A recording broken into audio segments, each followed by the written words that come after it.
പുള്ളി കയറി പറഞ്ഞൊന്ന് ചിരിച്ചപ്പം ഇനി ബാക്കിൽ എടുത്തു കഴിഞ്ഞാൽ മുമ്പിലോട്ട് എടുത്താൽ മുട്ടും, ബാക്കിലോട്ട് എടുത്ത് ഇനി നല്ല കാര്യത്തിന് പോകണല്ലേ, ബാക്കിലോട്ട് എടുത്ത് എന്തിനാന്നൊക്കെ ചോദിക്കുമെന്നൊക്കെ വിചാരിച്ചു ഞാൻ പതുക്കെ ഒന്ന് ചെറുതായിട്ടൊന്ന് ഇങ്ങനെ ജസ്റ്റ് ഒന്ന് മുട്ടി. പിന്നെ അത് പുള്ളി എല്ലാവരുടെ അടുത്തും പറയും ഇവൻ എന്റെ കാറിൽ കൊണ്ടിടിച്ച്. ഹരിഹർ നഗറിലെ ആ ഊതട എന്ന് പറയുന്ന ആ ഒരു ഇതില്ലേ, ഇപ്പോഴത്തെ പിള്ളേർക്കും വലിയ ഇഷ്ടമാണ് ആ സീൻ കാണാൻ. അപ്പൊ ഉമ്മുക്ക വിളിച്ച് അഡ്വൈസ് ചെയ്ത് അങ്ങനെയൊന്നും സീനിയേഴ്സിന്റെ അടുത്ത് പറയരുത്. ഉമ്മുക്ക പറയണത് ഞാനിങ്ങനെ പറഞ്ഞു നോക്കിയതാ, അവര് വിചാരിച്ചിട്ടുണ്ടാവും ചിലപ്പോ അവരെ കറക്റ്റ് ചെയ്താന്നല്ല വിചാരിച്ചിട്ടുണ്ടാവും. അതാ ഞാൻ പറയാറുള്ള ആ കുട്ടി അവിടെ വന്നിട്ടുണ്ടെന്ന്. അപ്പൊ ഞാൻ വിചാരിച്ചു അയാൾ കുറെ നാളായല്ലോ പറയണം, പറഞ്ഞേക്കാം. ആ പുള്ളിക്കാരത്തി ഞാൻ പറഞ്ഞ ഒരാൾക്ക് തന്നെ കല്യാണം കഴിച്ചാൽ കൊള്ളാന്നുണ്ട് എന്ന് പറഞ്ഞു. ദിലീപിനെ കണ്ടപ്പോ പറഞ്ഞത് ഉടനെ ഷൂട്ട് തുടങ്ങണം, ഫിനിഷ് ചെയ്യണം.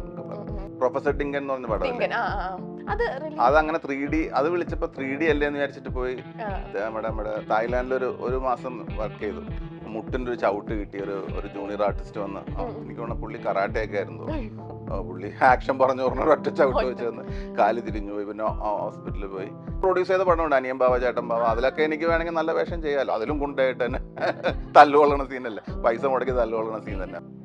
ജയറാം ഡബ് ചെയ്തുകൊണ്ടിരുന്നപ്പം ആ നേരിയ വോയിസ് വെച്ച് ജയറാം എൻ്റെ വോയിസും കൂടെ മറ്റേ മിമിക്രി പറയണ പോലെ പറഞ്ഞു. എനിക്ക് തോന്നുന്നു അപ്പൊ ജോഷിയേട്ടൻ പറഞ്ഞു നീ എന്നെ അങ്ങോട്ട് പറയടാന്ന് പറഞ്ഞു തോന്നുന്നു. അതുകൊണ്ട് എനിക്കതിൽ എന്റെ വോയിസ് ഭയങ്കര നേരിയതായിട്ട് ഫീൽ ചെയ്തു. ഹാർവിയോറ the exclusive collection of adenium plants. ഇനി നിങ്ങളുടെ വീടിന്റെ അകത്തളങ്ങളിൽ ഹാർവിയോറ അഡീനിയം പ്ലാന്റ്സ് പുഷ്പിച്ചു നിൽക്കും. വെബ്സൈറ്റ് വഴി ഓർഡർ ചെയ്ത് കഴിഞ്ഞാൽ ഇന്ത്യയിൽ എവിടെയും ഫ്രഷ് ആയി ഞങ്ങൾ അഡീനിയം പ്ലാന്റ് നിങ്ങളുടെ വീട്ടിൽ എത്തിച്ചു തരും. കൂടുതൽ വിവരങ്ങൾക്കായി ഹാർവിയോറ വെബ്സൈറ്റ് സന്ദർശിക്കുക. ഹലോ, എല്ലാവർക്കും നമസ്കാരം. Milestone makers presents colourful സ്റ്റോറീസിന്റെ ഒരു പുതുപുത്തൻ എപ്പിസോഡിലേക്ക് എല്ലാവർക്കും സ്വാഗതം. അപ്പോൾ ഇന്ന് കളർഫുൾ സ്റ്റോറീസിൽ എൻ്റെ ഒപ്പം ജോയിൻ ചെയ്തിട്ടുള്ളത് നമുക്കൊരുപാട് പ്രിയപ്പെട്ട ദ വൺ ആൻഡ് ഓൺലി അപ്പഹാജ. Welcome to the show. എത്തൂല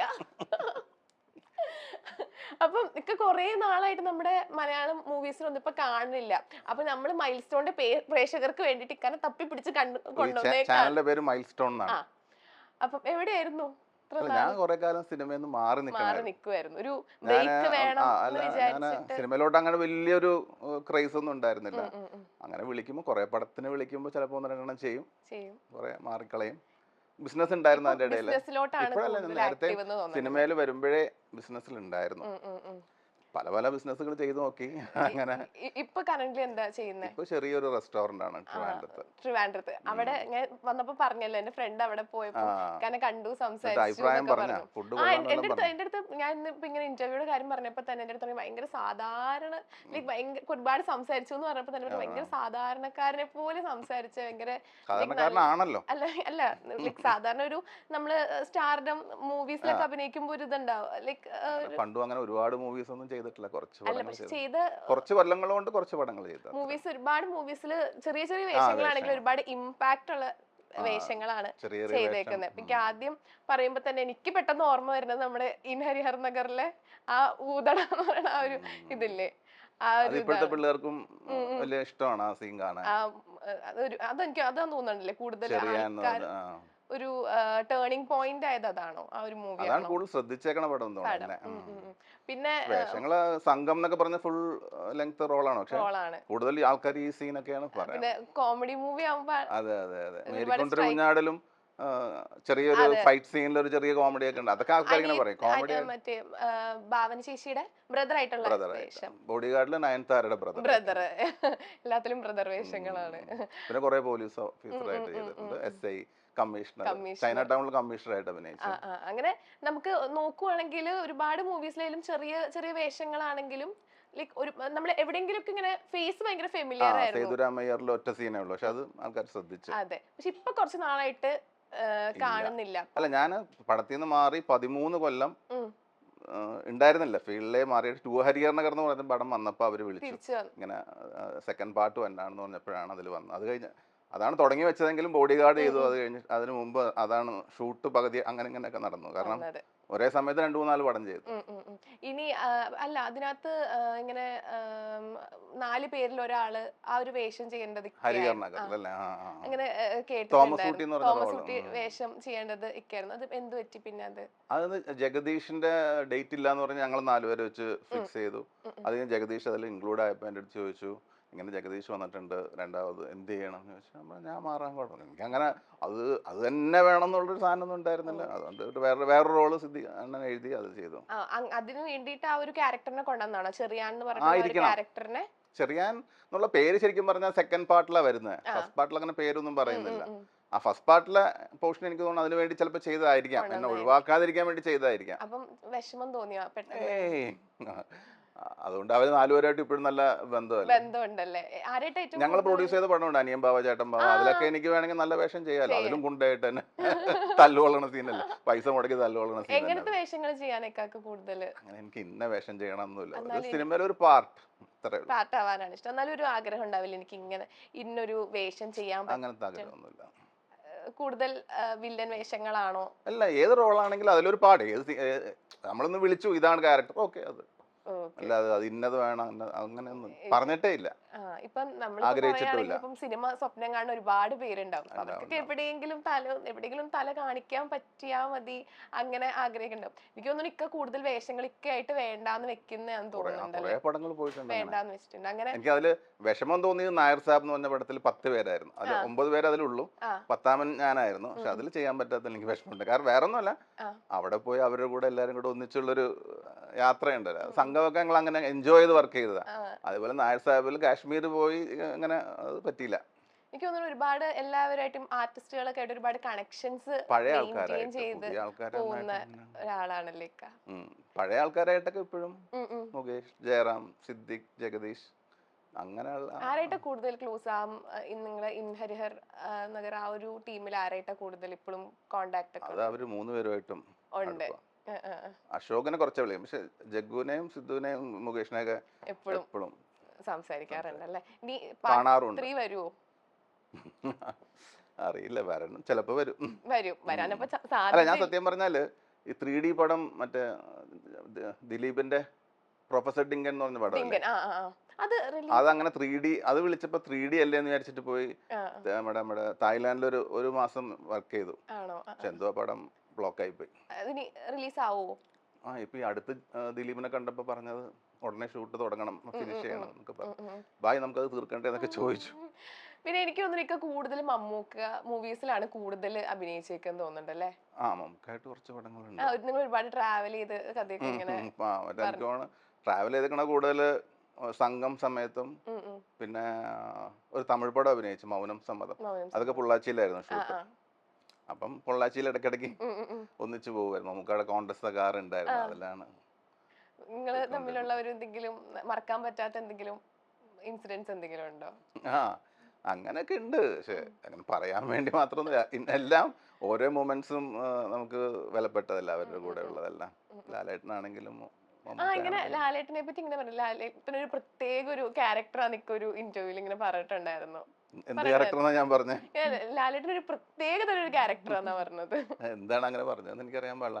അങ്ങനല്ല, ഞാൻ ശരിക്കും പറഞ്ഞ എന്റെ ഒരു തിരുവനന്തപുരത്ത് ഒരു ചെരുപ്പ് കട ഉണ്ടായിരുന്നു. അപ്പൊ അതിന്റെ ഇനോഗ്രേഷൻ എനിക്ക് ചെയ്തു തന്നെ എന്ന് പറഞ്ഞിട്ട് പുള്ളി അത് ചെയ്തു തരാന്ന് പറഞ്ഞു. പക്ഷെ ഡേറ്റ് മാറ്റണം, ഞാൻ ഈ ഡേറ്റിൽ ട്രിവാൻഡ്രത്തുള്ളൂ. ഞാനിങ്ങനെ 10 മണിയാണ് പത്രത്തിലൊക്കെ കൊടുത്തത്. അപ്പൊ ഞാൻ ആള് കൂടാൻ വേണ്ടി ഒന്ന് ഇച്ചിരി ടൈം ഒന്ന് ഇതാക്കി. അത് കഴിഞ്ഞിട്ട് ലാലേട്ടൻ്റെ വീട്ടിൽ പോയപ്പോഴത്തേക്കും പുള്ളി ഇങ്ങനെ 10 മണി ലേറ്റ് ആയിട്ട് എന്താണ്, അതെന്തിനാ ലേറ്റ് ആക്കണമെന്നുള്ളതാണ് പുള്ളി ചോദിക്കുന്നത്. നമ്മൾ വിചാരിച്ചിരുന്ന ആൾ കൂടട്ടെന്ന് ചോദിച്ചു. അത് പുള്ളിക്കൊരു എങ്ങനെ ചിത്രത്തിലൊരു പുതിയ കാറ് അന്ന് കിട്ടിയുള്ളൂ, അന്ന് കിട്ടിയ അവിടെ കിടക്കണമായിരുന്നു. അപ്പം ഞാൻ വണ്ടിയായിട്ട് പോയപ്പം പുള്ളി കയറി പറഞ്ഞ് തിരിച്ചപ്പം ഇനി ബാക്കിൽ എടുത്തു കഴിഞ്ഞാൽ മുമ്പിലോട്ട് എടുത്താൽ മുട്ടും, ബാക്കിലോട്ട് എടുത്താൽ ഇനി നല്ല കാര്യത്തിന് പോകണല്ലേ, ബാക്കിലോട്ട് എടുത്ത് എന്തിനാന്നൊക്കെ ചോദിക്കുമെന്നൊക്കെ വിചാരിച്ചു. ഞാൻ പതുക്കെ ഒന്ന് ചെറുതായിട്ടൊന്ന് അങ്ങനെ ജസ്റ്റ് ഒന്ന് മുട്ടി. പിന്നെ അത് പുള്ളി എല്ലാവരുടെ അടുത്തും പറയും ഇവൻ എൻ്റെ കാറിൽ കൊണ്ടിടിച്ച്. എപ്പോഴൊക്കെ എൻ്റെ റിലേറ്റീവ്സ് ഒക്കെ പുള്ളിനെ പരിചയപ്പെടുമ്പോൾ അങ്ങനെ അപ്പാ ചേട്ടൻ്റെ കസിനാണെന്നൊക്കെ പറയും. അവനാണ് എൻ്റെ കാറ് നശിപ്പിച്ചത്, അവനാന്ന് പറയും. പുള്ളി അങ്ങനെ പ്രത്യേക ക്യാരക്ടർ എന്ന് പറയാൻ അങ്ങനെയൊന്നും ഞാൻ പറഞ്ഞിട്ടില്ല എന്ന് തോന്നട്ടെ. ആണോ? അല്ല, അങ്ങനെ പുള്ളി ഭയങ്കര ക്ഷമയുള്ള മനുഷ്യനാണ്, ഭയങ്കര ക്ഷമയാണ്. പക്ഷെ ചൂടായാൽ തണുപ്പിക്കാൻ വലിയ പാടാണ്. ഫാസിൽ സാറായിട്ട് എന്തോ ഫാമിലി റിലേഷൻ ഉണ്ടല്ലേ? അതെ അതെ അതെ, എൻ്റെ ഫാദറിന്റെ യങ് ബ്രദറാണ് പുള്ളിയുടെ മൂത്ത സിസ്റ്ററിനെ കല്യാണം കഴിച്ചേക്കുന്നത്. അപ്പൊ ആ ഒരു റിലേഷൻ ഉള്ളതാണോ മൂവിയിലേക്ക് വരാനുള്ള ഒരു? ആയിരിക്കും. ഫസ്റ്റ് മൂവി ഫാസിൽ സാറിന്റെ മൂവി, ഫാസിൽ സാറിന്റെ മൂവിയിലാണ് ഫസ്റ്റ്. അപ്പൊ ആ ഒരു വേഷം എങ്ങനെയാ വന്നത്? അതിങ്ങനെ ഫാസിലിക്ക പിള്ളേരെ വെച്ചിട്ട് കഥ എടുത്ത് വീട്ടിൽ വന്നപ്പോഴത്തേക്കും എന്തായി ചെയ്യണോ എന്ന് ചോദിച്ചു, പടം അഭിനയിച്ചാലോ എന്ന് ചോദിച്ചു. അങ്ങനെ അതിനകത്ത് ഒരു പാട്ടിന്റെ സീൻ അതിൽ പിന്നെ എന്റെ അളിയനും ഉണ്ടായിരുന്നു കേട്ടോ. അളിയൻ ഇങ്ങനെ എപ്പോഴും പറയും ഫാസിലിക്ക അടുത്ത് അവനൊരു പടം ചെയ്യിപ്പിക്കും, അവനൊരു പടം ചെയ്യിപ്പിക്കുന്നു. കാരണം ഈ ഇണാന്ന് പറഞ്ഞ പടത്തിൽ അഭിനയിച്ച ആ ഒരു ബേസ് ഉണ്ടല്ലോ, ഫുൾ ചെയ്തില്ല, കുറച്ച് ഒരാഴ്ച വർക്ക് ചെയ്തുള്ളൂ. അളിയൻ എപ്പോഴും അങ്ങനെ പറയണോണ്ട് അങ്ങനെ വന്നതായിരിക്കും എൻ്റെ അടുത്തോട്ട്. ഇണയാണ് ഫസ്റ്റ് ചെയ്ത മൂവി, പക്ഷെ അത് എന്തോ എനിക്ക് ടൈഫോയിഡ് ഒക്കെ പിടിച്ച് അങ്ങനെ 2 മാസം ഹോസ്പിറ്റലൈസ്ഡ് ഒക്കെ ആയി. പിന്നെ ഫാദർ കണ്ടിന്യൂ ചെയ്തില്ല അല്ലെ. ഫസ്റ്റ് റിലീസ് ആയത് നമ്മുടെ എന്നും കണ്ണേട്ടൻ. അപ്പം ഫസ്റ്റ് ചെറിയ പ്രായത്തിലല്ലോ ചെയ്യുന്നത്, എനിക്ക് തോന്നുന്നു 9ാം ക്ലാസ്സിലോ എന്തോ പഠിക്കുമ്പോ. അപ്പം അത് കഴിഞ്ഞ് പിന്നെ പടം നിന്ന് പോയിട്ട് കുറെ കഴിഞ്ഞിട്ടാണ് രണ്ടാമത് തുടങ്ങിയത് മാസ്റ്റർ രഘുവിനെ വെച്ചിട്ട്. മൂവി ആ ചെറിയ പ്രായത്തിൽ ചെയ്യുമ്പോൾ എങ്ങനെ ടെൻഷൻ ഒക്കെ ഉണ്ടായിരുന്നോ? അതൊന്നും ഒരു ടെൻഷൻ ഉണ്ടായിരുന്നു. നമ്മള് പിന്നെ വലുതായ പിന്നെ സിനിമയിൽ വന്നപ്പോഴാണോ കണ്ണേട്ടൻ അഭിനയിക്കുമ്പോഴും അങ്ങനെ ടെൻഷനൊന്നുമില്ല. എനിക്ക് പിന്നെയാണ് ഈ ടെൻഷൻ, എന്താണ് ഇത് സ്ക്രീനിൽ വരുമ്പോ എങ്ങനെയായിരിക്കും എന്നൊക്കെ പിന്നെയാണ്. ചെറുതിലൊന്നും അങ്ങനെ. പിന്നെ എനിക്ക് തോന്നുന്നു ഇക്ക നന്നായിട്ട് കുക്ക് ചെയ്യുന്നു, ഇഷ്ടമാണ്. ഇപ്പോഴും എന്റെ ഫ്രണ്ട് കിച്ചണിൽ വെയിറ്റ് ചെയ്യണം ചിക്കൻ കറി ഉണ്ടാക്കാൻ വേണ്ടി. അപ്പൊ ഞാൻ പറഞ്ഞു സവാളയൊക്കെ അരിഞ്ഞു വെക്കി, ഞാനിപ്പോ വരാൻ. ഏതെങ്കിലും ആർട്ടിസ്റ്റുകളായിട്ട് ഒരുമിച്ച് കുക്ക് ചെയ്തിട്ടൊക്കെ ഉണ്ടോ? ആർട്ടിസ്റ്റുകളായിട്ടില്ല, കുക്ക് ചെയ്തിട്ടില്ല. ഇല്ല, ആരെങ്കിലും ഇങ്ങനെ അപ്രീഷിയേറ്റ് ചെയ്തിട്ടുണ്ടോ? ആരെങ്കിലും ഇങ്ങനെ എന്തെങ്കിലും കുക്ക് ചെയ്തത് ഇങ്ങനെ കൊടുത്തപ്പോ എന്തെങ്കിലുമൊക്കെ? ഈ അടുത്ത് നമ്മുടെ പെരുന്നാളിന് സുരേഷ് ഗോപിയുടെ വീട്ടിൽ കൊണ്ടുപോയി ബിരിയാണി കൊടുത്തപ്പോ ആണോ? ഓക്കെ, അപ്പൊ നമ്മളൊരു ചെറിയൊരു സെഗ്മെന്റിലോട്ടാണ് പോകുന്നത്. അപ്പൊ ഇക്ക് അഭിനയിച്ച മൂവീസിലെ വെച്ചിട്ട് ഞാൻ അങ്ങനെ കുറച്ച് മൂവീസിന്റെ പേര് പറയും. അപ്പം ആ മൂവീസിനെ പെട്ടെന്ന് ഇക്കാക്ക് ഓർക്കുമ്പോ ഇക്കാക്ക് മനസ്സിൽ പെട്ടെന്ന് വരുന്ന എന്തെങ്കിലും ഒരു മെമ്മറിയോ ലൈക്ക് ഉള്ളിലുള്ള ഒരു പെട്ടെന്ന് വരുന്ന ഒരു കാര്യം ഓർത്ത് വെക്കാറില്ല. ലൈക്ക് ഇതൊക്കെ ഉള്ളിലുള്ള കാര്യങ്ങളാണല്ലോ. ഓക്കെ, സ്റ്റാർട്ട് ചെയ്യാം. ഓക്കെ, സെഗ്മെന്റിന്റെ പേരാണ് കഥാപാത്രത്തിന് പിന്നിൽ. ഓക്കെ, ഒരു കഥാപാത്രത്തിന്റെ പേര് എനിക്ക് ഓർമ്മയില്ല കേട്ടാ, പേരൊന്നും ചോദിച്ചേക്കരുത്. പേരില്ലെങ്കിലും ആ ഒരു കഥാപാത്രം ചെയ്യുമ്പോ എന്തെങ്കിലുമൊക്കെ ഉണ്ടായ എന്തെങ്കിലും ഇൻസിഡൻസ് എന്തെങ്കിലുമൊക്കെ ഉണ്ടാവുമല്ലോ, ആ ഒരു സെറ്റിൽ ഉണ്ടായിരുന്ന എന്തെങ്കിലുമൊക്കെ അത് പറഞ്ഞാൽ മതി. അപ്പൊ ഫസ്റ്റ് നമ്മുടെ ധ്രുവത്തിലെ ക്യാരക്ടറാണ്.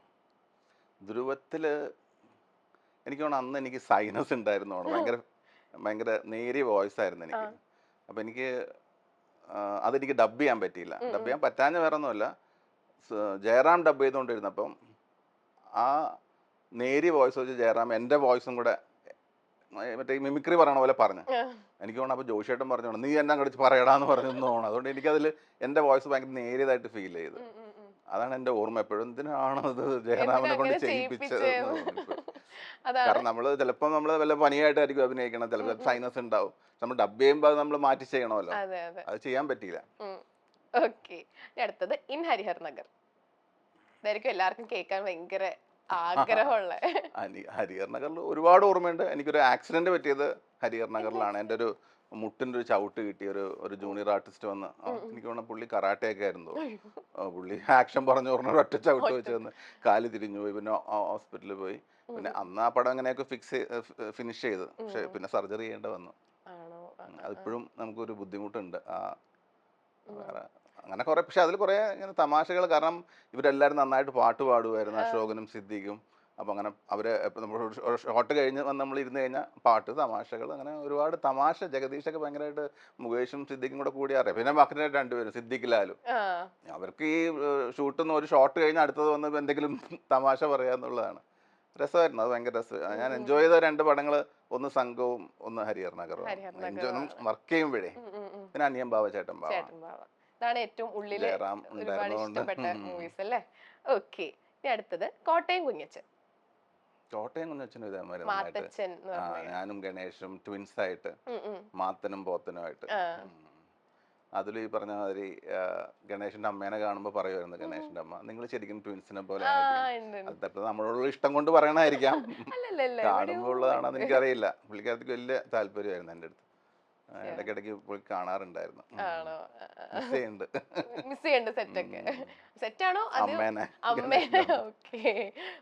കാക്കോത്തിക്കാവിലെ അപ്പൂപ്പന്താടി. കാക്കോത്തിക്കാവിലെ അപ്പൂപ്പന്താടി ചെറുപ്പത്തിൽ ചെയ്ത ഒരു ഒറ്റ ദിവസം പന്തളോ എവിടെയായിരുന്നു ഷൂട്ട്. വണ്ടി ഓടിച്ചു പോയി ചെയ്ത്. അന്ന് കലാഭവൻ റഹ്മാൻ ഉണ്ടായിരുന്നു, കമലല്ലേ ഡയറക്റ്റ് ചെയ്ത്, ഫാസിലിക്ക പ്രൊഡ്യൂസ് ചെയ്ത പടം വന്നു. അങ്ങനെ രേവതിയായിട്ട് ഫസ്റ്റ് ഒരു സീൻ രേവതിയായിട്ട് ആദ്യമായിട്ട് അഭിനയിക്കുന്ന പിന്നെ ഒരു പടം കൂടെ രേവതിയോട് ചെയ്തു. ആണോ? അതേതാ? കൊച്ചിനിപ്പടെ ഒരു പടം, പേര് ഓർമ്മയില്ല. ആണോ? ഓക്കെ. തലസ്ഥാനം. തലസ്ഥാനം ശരിക്കും പറഞ്ഞാൽ എനിക്ക് ത്രൂ ഔട്ട് ഉണ്ടായിരുന്നു അതിൽ റോള്. ഞാൻ ഇടയ്ക്കിടയ്ക്ക് ഉടക്കി അതിൽ നിന്ന് ഇറങ്ങി പോകുന്നൊരു പരിപാടി ഉണ്ട്. അങ്ങനെ തലസ്ഥാനത്തിൽ ഞാൻ എന്തോ ഒരു പ്രശ്നം വന്നപ്പോഴത്തേക്കും മുങ്ങിക്കളഞ്ഞു. അതുകൊണ്ട് ഫുൾ ആ റോള് ചെയ്യാൻ പറ്റിയില്ല. എന്തോ ഒരു ചെറിയ ഇഷ്യൂ അങ്ങനെ വന്നപ്പോൾ ഞാൻ വിട്ടങ്ങ് പോയി. അതുകൊണ്ട് എൻ്റെ റോള് അധികം ഉണ്ടായിരുന്നില്ല. പക്ഷേ അതിലൊരു പാട്ടും ഡാൻസ് ഒക്കെ ഉണ്ട് കേട്ടാ. ഫസ്റ്റ് ഓപ്പണിംഗ് ഒരു കോളേജിലൊരു ഓർമ്മയുണ്ട് ആ പാട്ട്.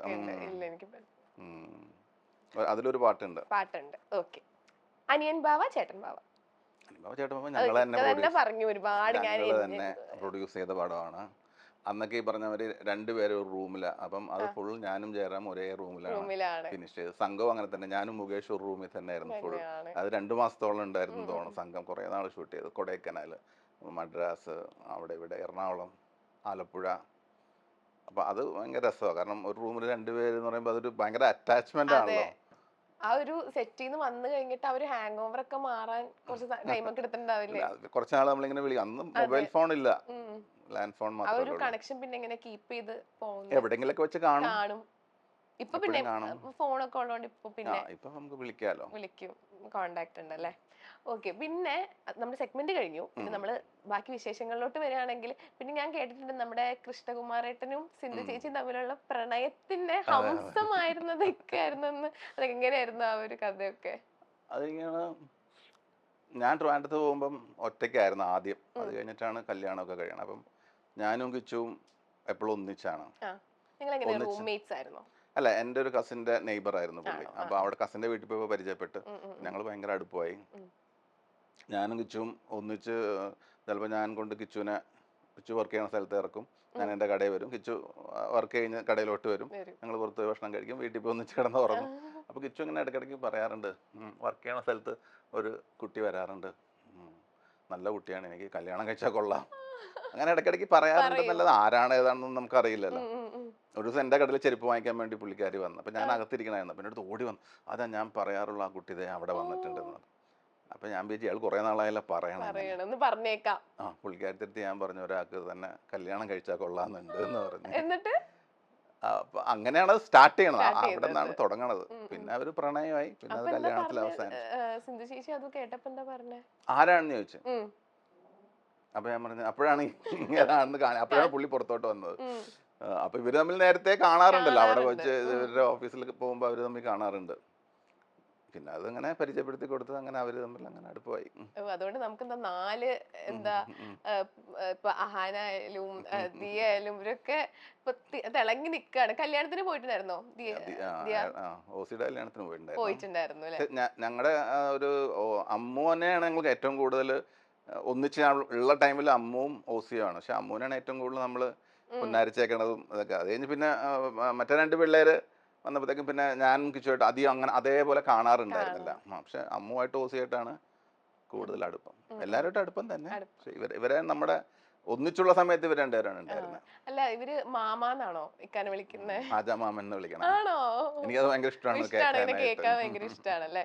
ഓക്കെ. ഇപ്പം എനിക്ക് തോന്നുന്നു ഈ കുറച്ച് നാൾ മുമ്പാണ് ഇക്കാന്റെ മോളുടെ കല്യാണം കഴിഞ്ഞതല്ലേ. സോഷ്യൽ മീഡിയയിലൊക്കെ ഒരുപാട് വൈറലായിട്ടുള്ള ഒരു കല്യാണമായിരുന്നു. എനിക്ക് തോന്നുന്നു അവർ കിച്ചുവും ഭാര്യയും മക്കളും വന്നതുകൊണ്ട് അങ്ങനെ വൈറലായതാണ്. അത് വൈറലായിട്ടുള്ള കല്യാണമാണ്. ഇപ്പോഴും നിങ്ങൾ അങ്ങനെ കോണ്ടാക്ട്? പിന്നെ എപ്പോഴും വിളിക്കും. വിളിക്കും, സിന്ധുവും വിളിക്കും. ഇപ്പൊ മറ്റേ ഓസിയുടെ കാർ എടുക്കാൻ പോയപ്പം ഞാൻ തന്നെ അത് പുറത്തെടുത്ത് കൊടുക്കണമെന്ന് പറഞ്ഞു, ഷോറൂമിൽ നിന്ന് ഡെലിവറി എടുത്ത് കൊടുക്കണമെന്ന് പറഞ്ഞ് എന്റെ വീട്ടിൽ വന്ന് എന്നെ വിളിച്ചോണ്ടുപോയി. ഞാനാ പോയത് എടുത്തു കൊടുക്കാൻ.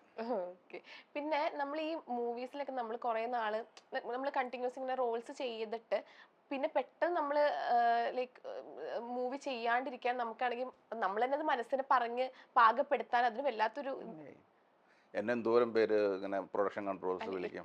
അതെങ്ങനെ പറ്റിയെന്നാ ചില ആൾക്കാർക്ക് അങ്ങനെ പറ്റിയെന്ന് വരില്ല. കാരണം ചിലപ്പോൾ അതിനോട് ഭയങ്കര പാഷനും കാര്യങ്ങളുള്ള ആൾക്കാർക്കായിരിക്കും അങ്ങനെ തോന്നണം. എനിക്ക് അങ്ങനെ തോന്നിയിട്ടില്ല. എന്നെ കഴിഞ്ഞ ആഴ്ച ഒരു പടത്തിന് വിളിച്ചു. ഞാൻ പറഞ്ഞു ഞാൻ ചെയ്യുന്നില്ല, ഇപ്പൊ ചെയ്യുന്നില്ല. ഞാൻ എന്തായാലും ഇയാളെ നമ്പർ ഞാൻ നോട്ട് ചെയ്ത് വെക്കാം, നമുക്ക് പിന്നെ എപ്പോഴെങ്കിലും ഒരു പടം ചെയ്യാന്ന് പറഞ്ഞു. ആണോ? ഇനി ഇനി ഈ അടുത്തൊന്നും മൂവീസ് ഒന്നും ചെയ്യണം. എങ്ങനത്തെ ഒരു ക്യാരക്ടർ ചെയ്യണം എന്നാണ്? അല്ല അങ്ങനെയൊന്നുമില്ല, ജോഷിയായിട്ട് ഒരു പടം അഭിനയിക്കണം, നല്ലൊരു വേഷം ചെയ്യണം. കൂടെ ആര് അഭിനയിക്കണം എന്നാണ്? അങ്ങനെയൊന്നുമില്ല, ജോഷിയായിട്ട് ഒരു പടം ചെയ്യണം. അല്ല ഇനിയിപ്പം മമ്മൂക്ക ഫാസിലിക്കാട് ഒരു പടം ചെയ്യണം എന്നുണ്ട്. ഫാസിലിക്ക ചെയ്യണമെങ്കിൽ ചോദിക്കണം, ഒരു ചെറിയ വേഷം തരുമോ ഫാസിലിക്കാന്ന് ചോദിക്കണം. പിന്നെ ഇങ്ങനെ ഈ നമ്മളിങ്ങനെ കേട്ടിട്ടുണ്ട്, സിനിമയിൽ നിൽക്കാൻ അഭിനയം മാത്രം പോരാ, അതിന്റെ കൂടെ പവറും കൂടെ വേണം എന്നൊക്കെ ഇങ്ങനെ കേട്ടിട്ടുണ്ട്. അങ്ങനെ അതിനോട് വിശ്വസിക്കുന്നുണ്ടോ? അതിനോട് യോജിക്കുന്നുണ്ടോ? പവർ അങ്ങനെയല്ല, നമുക്ക് ആ ഒരു ഫീൽഡിൽ പിടിച്ചു നിൽക്കണമെങ്കിൽ നമുക്കാണെങ്കിൽ ഒരു ടാലന്റ് മാത്രം പോരാ, അതിന്റെ തുടക്കം കുറച്ച് പാടായിരിക്കും, അതിന്റെ അതൊരു കയറി കിട്ടാൻ. പക്ഷെ ഒരു പെർഫോമർ ആണെങ്കിൽ ആൾക്കാർ വിളിക്കും. നല്ലൊരു പെർഫോമർ ആണെങ്കിൽ ആൾക്കാർ വിളിക്കും. അങ്ങനെ ഞാൻ മറുപുറം എന്ന് പറഞ്ഞ പടം അഭിനയിക്കുമ്പോൾ മനോജ് കെ ജന ആദ്യമായിട്ട് പരിചയം. അവന്റെ അഭിനയം കാണുമ്പോഴേ ഞങ്ങൾ കുറെ പേര് പറയുമായിരുന്നു, ഇയാള് മലയാള സിനിമയിൽ, കാരണം ടാലന്റ് ഉണ്ട്. മനോജിനെ വിളിച്ചില്ലേ, മനോജ് എന്തോരം പടങ്ങൾ ചെയ്തു. ഒരുപാട് ടാലന്റ് ഉണ്ടെങ്കിൽ വരും. ലൈക്ക് ടാലന്റ് ഉണ്ടെങ്കിൽ ഈ ഞാൻ ഇപ്പൊ പറഞ്ഞൊരു സ്റ്റേറ്റ്മെന്റിനോട് അപ്പം കംപ്ലീറ്റ്ലി യോജിക്കുന്നില്ല. പവർ എന്ന് പറഞ്ഞാൽ ആരാണ് ഈ പവർ? അല്ല പവർ എന്നല്ല, ഇപ്പൊ എന്താ പറയാ, കോണ്ടാക്ട്സ് നല്ലതാ ഉള്ളത്. ഇപ്പം സിനിമയിൽ അഭിനയിക്കുന്ന ആർക്കും റെക്കമെൻഡ് ചെയ്യാനായിട്ട് ചെറിയ വേഷം കൊടുക്കുന്നൊക്കെ പറയണം, അത് ചിലപ്പം ഉപകരിക്കും. പിന്നെ ഇപ്പൊ ഈ 13 വർഷം കൂടുതൽ ഒരു ഫാമിലി മാൻ ആയ പോലെ തോന്നുന്നു. 13 വർഷം? അല്ല 13 വർഷം ഇപ്പൊ മൂവീസിലൊന്നും ഉണ്ടായിരുന്നില്ലല്ലോ. 13 വർഷം അല്ലല്ലോ, ഞാൻ പറഞ്ഞത് ടു ഹരിയർ നഗർ അഭിനയിക്കുമ്പോ 13ാമത്തെ വർഷമാണ് ടു ഹരിയർ നഗർ അഭിനയിക്കുന്നത്. ആ ഒരു കാലഘട്ടം കൂടുതൽ ഫാമിലി ആയിട്ട് ടൈം സ്പെൻഡ് ചെയ്യാൻ വേണ്ടി അങ്ങനെയാണോ? ഫാമിലി മാത്രമൊന്നും ആയിരിക്കൂല, എനിക്ക് ഫ്രണ്ട്സ് ആയിട്ടുള്ളതും. ഞങ്ങൾ ഫ്രണ്ട്സ് എപ്പോഴും ഇടയ്ക്കിടയ്ക്ക് ഇങ്ങനെ, അതുകൊണ്ടാണ് ഒരു ബ്രേക്ക് വേണമെന്ന് തോന്നിയത്. എന്തോ സിനിമ മാറി നിൽക്കണം. വീട്ടില് വൈഫും മക്കളും അവരൊക്കെ എങ്ങനെയാ? അവരൊക്കെ ഇനിയും അഭിനയിക്കണം എന്നാണോ പറയല്? അങ്ങനെയൊന്നും പറയാറില്ല, അവര് സിനിമയൊന്നും കാണാറൊന്നുമില്ല. ടി വി പോലും വീട്ടിൽ ഓൺ ചെയ്യാറില്ല അവര്.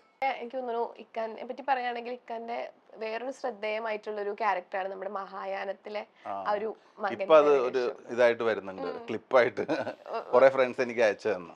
ഇപ്പൊ നമ്മളിങ്ങനെ കമന്റ്സിലൊക്കെ നോക്കുകയാണെങ്കിലും ഇക്കനെ പറ്റി നോക്കുമ്പോ അതിനകത്ത് ഇങ്ങനെ കമന്റ്സിലൊക്കെ ഒരുപാട് പേര് ആ ബാലൻ കെ നായരുടെ മകന്റെ വേഷം, അതിന് ആ ഒരു ക്യാരക്ടറിനെ പറ്റി പെട്ടെന്ന് എനിക്ക് ചെയ്തപ്പോഴല്ല, ഡബ് ചെയ്തപ്പം മമ്മൂക്ക ഡബ് ചെയ്യണ സമയത്ത് അതിന്റെ ഗ്യാപ്പിലാണ് ഞാൻ ചെയ്തത്.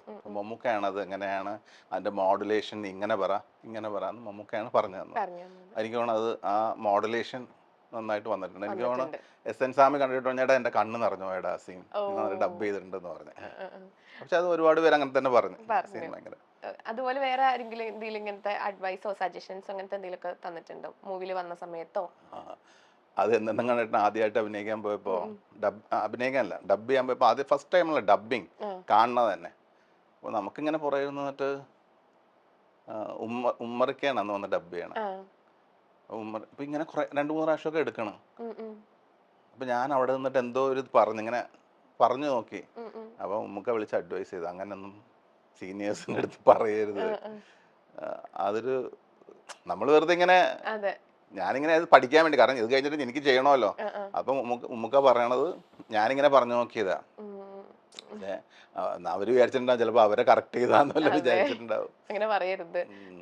പിന്നെ ഇക്ക മമ്മൂക്കൊക്കെ എന്തോ ഒരു സീക്രട്ട് റെസിപ്പി ഒക്കെ എന്തോ പറഞ്ഞു കൊടുത്തിട്ടുണ്ടെന്നൊക്കെ നമ്മൾ. അല്ല ഞാൻ പറഞ്ഞു കൊടുക്കാനോ, മമ്മൂക്കൊക്കെ അറിയാത്തതാണ്. അല്ല എന്തോ ഇങ്ങനെ, അല്ല അത് ഈ മറ്റേ പൊട്ടുവെള്ളിരിയില്ലേ, പൊട്ടുവെള്ളി എന്ന് വെച്ചാൽ ഇങ്ങനെ പഴുത്ത ഇങ്ങനെ പൊട്ടും. അപ്പൊ അതില് എന്റെ വീട്ടിലൊക്കെ അന്ന് ഇത് തമിഴ്നാട്ടിൽ നിന്ന് കൊണ്ടുവരും. തേങ്ങാപ്പാൽ ഒഴിച്ചിട്ടാണ് ഞങ്ങൾ ഇത് മിക്സ് ചെയ്യണം. സാധാരണ എനിക്ക് തോന്നുന്നു അന്ന് ഈ സാധനം എറണാകുളത്തൊന്നും ഇല്ല, തമിഴ്നാട്ടിൽ നിന്ന് വേണം കൊണ്ടുവരാൻ. അപ്പൊ ഞാൻ അത് വെള്ളം ഒഴിച്ചടിച്ചപ്പോ ഞാനത് തേങ്ങാപ്പാലിലാക്കാൻ വേണ്ടി പറഞ്ഞ് അങ്ങനെ തേങ്ങാപ്പാൽ അടിച്ചപ്പോ ടേസ്റ്റ് കൂടി. അപ്പൊ എനിക്ക് തോന്നുന്നു ഞാനാണത് നമുക്ക് തേങ്ങാപ്പാൽ ഒഴിക്കാൻ പറഞ്ഞു കൊടുത്തതെന്ന് തോന്നണം, ആയിരിക്കണം. അപ്പൊ പിന്നെ ആണെങ്കിൽ മൂവീസിലൊക്കെ ഒരുപാട് കണക്ഷൻസ് ഒക്കെ ഉള്ള ഒരാളാണല്ലോ. അപ്പൊ ആർക്കെങ്കിലും എന്തെങ്കിലും ഒരു സഹായം ചെയ്തിട്ട് അത് വേണ്ടായിരുന്നു, തലവേദനയായി, അങ്ങനെ എന്തെങ്കിലും എപ്പോഴെങ്കിലും തോന്നി? സഹായം ചെയ്തിട്ട് പിന്നെ എന്തിനാ തലവേദന? അല്ല അങ്ങനെ എന്തെങ്കിലും ഒരു അയ്യോ അത് വേണ്ടിയിരുന്നില്ല അങ്ങനത്തെ എന്തെങ്കിലും, അങ്ങനെ ഒന്നും? അങ്ങനത്തെ പ്രശ്നം സഹായം ചെയ്യണമല്ലോ അതിനി അത് അവരെന്ത് തിരിച്ച് നമുക്ക് നമ്മളൊന്നും തിരിച്ച് പ്രതീക്ഷിക്കാതെയാണല്ലോ അങ്ങനെ വേണമല്ലോ ഇത് ചെയ്യാൻ. സഹായം ചെയ്യുമ്പോൾ ഒന്നും തിരിച്ച് പ്രതീക്ഷിക്കാതെ തന്നെ ചെയ്യാറ്. ഇപ്പൊ നമ്മളാണെങ്കിൽ ഇപ്പം മൂവീസിൽ നോക്കുകയാണെങ്കിൽ ഇപ്പം നമ്മൾ അന്നോട്ട് നോക്കുകയാണെങ്കിൽ ഒരുപാട് ചെറിയ ചെറിയ വേഷങ്ങളാണെങ്കിലും നമ്മൾ ഒരുപാട് ഞാൻ പറഞ്ഞില്ല ഫേസ് ഭയങ്കര ഫെമിലിയർ ആണ്. അപ്പം ആ ഒരു ഞാൻ മനസ്സിലായിരിക്കും ഇപ്പൊ ഞാൻ സിനിമ ഇല്ലാതെ എന്നെ നിങ്ങൾ എന്തിനാ ഇന്റർവ്യൂ ചെയ്യാൻ വന്ന ശരിക്കും സിനിമയായിട്ട് യാതൊരു ബന്ധം കൊല്ലങ്ങളായിട്ടില്ല.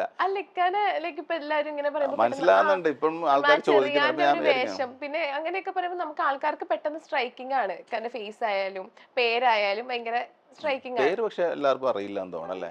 അല്ല പേര് ലൈക്ക് ഇത് തന്നെയായിരുന്നു അപ്പഹാജ തന്നെയായിരുന്നു പേര്. പണ്ട് അത് മാറ്റിയോ മൂവിയിൽ അപ്പ എന്നാണ് വിളിക്കാറ്. പിന്നെ ഏതൊരു അപ്പാന്ന് വെച്ചാല് നമ്മളിങ്ങനെ അച്ഛന്മാരെയൊക്കെ അല്ലേ ഇങ്ങനെ വിളിക്ക അപ്പ അമ്മ എന്നൊക്കെ. പക്ഷെ തമിഴ്നാട്ടില് എനിക്ക് തോന്നുന്നു അപ്പ കൊച്ചു പിള്ളേരെ അപ്പാന്ന് വിളിക്കുന്നു. എന്നെ അപ്പാന്ന് പറയൂലേ, എന്നെ കാട്ടുറ എന്നൊക്കെ പറയൂലേ.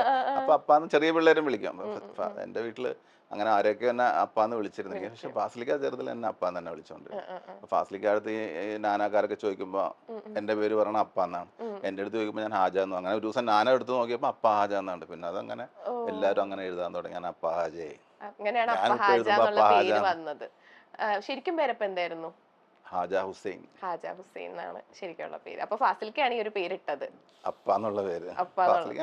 ഡയറക്ടർ സിദ്ദീഖ് എന്നെ അപ്പാന്ന് വിളിക്കും. കുറച്ച് പേര് അങ്ങനെ. ചിലവർ അപ്പാജി എന്ന് വിളിക്കുന്നവരുണ്ട്, അപ്പാന്ന് വിളിക്കുന്നവരുണ്ട്. അത് സ്കൂളിലുള്ളവർ ഹാജ ഹുസൈൻ ഫുള്ള് വിളിക്കും, സ്കൂളിൽ പഠിച്ച പേര്. പിന്നെ സിനിമ കണ്ടുള്ളവർക്ക് അപ്പ ഹാജ എന്ന് പറയും. പിന്നെ സാധാരണ ഉള്ള നോർമൽ ഹാജ എന്ന് പറയും. അപ്പൊ ഇതുവരെ ലൈക് മൂവീസിൽ അഭിനയിച്ചിട്ട് മൂവീസിൽ നിന്ന് എന്ത് നൽകി എന്ന് ചോദിച്ചൊക്കെ എന്താ പറയാ? കുറെ നല്ല സൗഹൃദങ്ങൾ നൽകി. സൗഹൃദങ്ങളാണ് ഏറ്റവും. എനിക്ക് തോന്നുന്നു ഫെയിം പോപ്പുലാരിറ്റി അതൊന്നും അങ്ങനെ അധികം ആഗ്രഹിക്കാത്ത ഒരു ആളാന്ന് തോന്നുന്നത്. അതുകൊണ്ട് എന്ത് ഗുണം അല്ല എനിക്ക് തോന്നണ അങ്ങനെ ഉള്ളവരുണ്ട്. ലൈക് കണക്ഷൻസ് ആണ്, നല്ല സൗഹൃദങ്ങൾ ഉണ്ടായി. പിന്നെ ഇക്കാടെ പറയുകയാണെങ്കിൽ കൗരവർ എന്ന് പറഞ്ഞ മൂവി എനിക്ക് തോന്നുന്നു അടുപ്പിച്ചടുപ്പിച്ച് ജോഷി സാറിന്റെ ഒരുപാട് മൂവീസ് അടുപ്പിച്ചടുപ്പിച്ച് ചെയ്തിട്ടുണ്ടായിരുന്നു. നിങ്ങൾ തമ്മിൽ നല്ല ഫ്രണ്ട്സ് ആണെന്ന് തോന്നുന്നുണ്ടല്ലേ? അങ്ങോട്ടും ഇങ്ങോട്ടും വലിയ ഇഷ്ടമാണ്. ഇപ്പോഴും കണക്ഷനും ജോഷിയുടെ ആ ഒരു റെസ്പെക്ടോടുകൂടിയുള്ള ഇഷ്ടം. ഫ്രണ്ട്സ് പോലെ ജോഷിയുടെ അടുത്ത് പറ്റൂലല്ലോ. പറഞ്ഞു എനിക്കാണെങ്കിൽ ജോഷി സാറിന്റെ ഒരു പടം ചെയ്യണം, ഫാസിലിക്കാടും ജോഷിയുടെ ഒരേ പടം ചെയ്യണം എന്ന് പറഞ്ഞു. അല്ലെ നിങ്ങൾ തമ്മിൽ അത്രയും ബോണ്ട് ഉള്ളതുകൊണ്ടാണ് അടുപ്പിച്ചടുപ്പിച്ച് ജോഷി സാറിന്റെ മൂവീസ് ചെയ്തോണ്ട്. എന്റെ അടുത്തൊരു താല്പര്യം ഉള്ളതുകൊണ്ടായിരിക്കാം. അല്ല ഇപ്പൊ പിന്നെ പറയാറില്ല നീ ആ മൂവി ചെയ്യുന്നതൊക്കെ ഞാൻ മാറിക്കണോണ്ടായിരിക്കും കുറെ കാലമായിട്ട് സിനിമയ്ക്ക്. പക്ഷെ ഞാൻ പോയി ഒരു വേഷം തന്നെ പറഞ്ഞാൽ തരും. ഏറ്റവും കൂടുതൽ തിരിച്ചു വാന്ന് പറഞ്ഞ് ലൈക്ക് ഏറ്റവും കൂടുതൽ വിളിക്കുന്നവരാ? അല്ല അങ്ങനെ എന്നെ പ്രൊഡക്ഷൻ കൺട്രോളേഴ്സ് വിളിക്കുമല്ലോ. അപ്പൊ അത് ഡയറക്ടർ പറഞ്ഞിട്ടായിരിക്കുമല്ലോ വിളിക്കണേ. അല്ല എന്നാലും പേഴ്സണൽ ഫ്രണ്ട്സ് അങ്ങനെ ആരെങ്കിലും ഇങ്ങനെ പറയാറുണ്ടോ? ആർട്ടിസ്റ്റുകൾ അതൊക്കെ ആർട്ടിസ്റ്റുകളൊക്കെ പറയും. നമുക്കെന്താ വട്ടാണ്, നമ്മളൊക്കെ ഒരു റോൾ ചെയ്യാൻ വേണ്ടി എന്തോരം പാടുപെട്ടിട്ടാണ്. അങ്ങനെ കലാഭവൻ മണി പറഞ്ഞിട്ടുണ്ട്, എനിക്കൊക്കെ എന്താണ് നമ്മളൊക്കെ ഒരു വേഷത്തിന് വേണ്ടി എന്തോരം പാടുപെട്ടണം, നിങ്ങളെ വിളിച്ചിട്ട് പോണില്ലല്ലോ എന്നൊക്കെ പറയും. മണിച്ചേട്ടനായിട്ട് നല്ല കമ്പനിയായിരുന്നോ? കമ്പനി എന്ന് വെച്ചാൽ കാണുമ്പോൾ ഉള്ള കമ്പനിയല്ല, ഫോണിൽ വിളിക്കാറുണ്ട്. മൂവി ഒരുമിച്ച് ചെയ്തിട്ടുണ്ടോ മണിച്ചേട്ടൻ്റെ ഒപ്പം? മണിയിലൂടെ ഒരു പടം ചെയ്തിട്ടുണ്ട്. ഞാനുള്ള പടത്തിൽ മണിയുണ്ട്, കോമ്പിനേഷൻ ആയിട്ടുണ്ടോ എന്ന് എനിക്കറിയില്ല. സേതുരാമയ്യറിൽ മണിയില്ലേ? ഞാൻ മണിയുണ്ടല്ലോ അതിൽ. അപ്പൊ അങ്ങനെ കോമ്പിനേഷൻ ആയിട്ട് മണിയുടെ കൂടെ ഈ ബ്രദേഴ്സ് ഡേയില് ഇല്ലല്ലേ? ഓക്കെ. അപ്പം നമ്മളിപ്പോ ഒരുപാട് വിശേഷങ്ങളും അല്ല കൊറേയല്ല നമ്മൾ ഒരുപാട് സംസാരിച്ചല്ലോ, വിശേഷങ്ങളും ഒക്കെ സംസാരിച്ചു. എനിക്ക് തോന്നുന്നു ആൾക്കാർക്ക് ഇക്കാര്യത്തെ പറ്റി അറിയാൻ ആഗ്രഹിച്ച ഒരുപാട് കാര്യങ്ങളാണ് ഇപ്പൊ ചോദിച്ചത് എന്ന് തോന്നുന്നു. ആൾക്കാർക്ക് എവിടെ പോയി എന്നൊക്കെ ആൾക്കാർ അന്വേഷിക്കണ്ടാവൂലോ. ഈ ഒരു ഇന്റർവ്യൂ കാണുമ്പോൾ ഞാൻ തിരിച്ചു വരുന്നുണ്ട്. നീ ഒരുപാട് ഡിങ്കൻ അതുപോലെ റിലീസ് ചെയ്യാൻ പറ്റുക, അതോടുകൂടെ വരാം. അതുപോലെ തന്നെ ഹരിഹർ നഗർ പാർട്ട് 3 എല്ലാരും വെയിറ്റ് ചെയ്തിട്ട്. അല്ല 3 ആയിരുന്നില്ലേ മറ്റേത് ഗോസ്റ്റ് ഹൗസ്? ഓക്കെ 4 വരണം. അതിന്റെ വരണം എന്നാണ് എല്ലാവരുടെയും ആഗ്രഹം. ഇനി ഷൂട്ടും അങ്ങനെ എന്തെങ്കിലും പറഞ്ഞോ ആരെങ്കിലും? ആരും പറഞ്ഞു കേട്ടില്ല. അപ്പൊ എല്ലാരും പക്ഷെ അതൊരു നല്ല വെയിറ്റിംഗ് ആണ്. നഗർ പാർട്ട് 4 ലാല് തന്നെ വിചാരിക്കണം അല്ലേ അത്, ആ ഒരു കോമ്പിനേഷൻ എല്ലാവരും ഒന്ന് പിന്നെയും കാണാൻ വേണ്ടി ചിന്തിക്കണില്ല. ഇനിയിപ്പോ ലാല് വേണോ അത് അങ്ങനെ ചിന്തിക്കണമെങ്കിൽ.